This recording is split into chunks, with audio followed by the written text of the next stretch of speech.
5G service Pakistan میں کب سے شروع ہو جائے گی؟ وفاقی وزیر انفارمیشن ٹیکنالوجی نے بڑا اعلان کر دیا۔ سی ایس نیوز اردو کے ساتھ میں ہوں تہمینہ بشرا۔ وفاقی وزیر انفارمیشن ٹیکنالوجی سید امین الحق نے کہا ہے کہ رواں سال ماہ دسمبر یا پھر آنے والے سال جنوری تک پاکستان میں 5G سروس شروع ہو جائے گی۔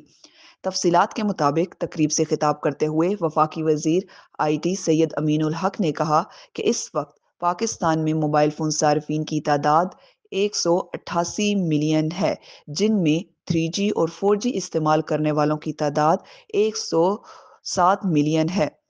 براڈ بینڈ صارفین کی تعداد 110 ملین سے تجاوز کر چکی ہے، جبکہ ٹیلی کام سیکٹر میں 1 ارب 20 کروڑ ڈالرز کی براہ راست غیر ملکی سرمایہ کاری ہوئی ہے۔ 4G تیزی سے آگے بڑھ رہا ہے اور ہمارا اگلا ہدف 5G ہے۔ انہوں نے کہا کہ پاکستان نے کورونا کی وجہ سے دنیا بھر میں خراب معاشی صورتحال کے باوجود سال 2021 میں نمایاں اقتصادی ترقی حاصل کی ہے، جس میں آئی ٹی ایکسپورٹ نمایاں رہی ہیں۔ اسٹیٹ بینک اور سیکیورٹی ایکسچینج کمیشن بھی اسٹارٹر کے کلچر کو فروغ دینے میں مکمل تعاون کر رہا ہے، جس کی وجہ سے آئی ٹی سیکٹر میں سرمایہ کاری دن بدن بڑھ رہی ہے۔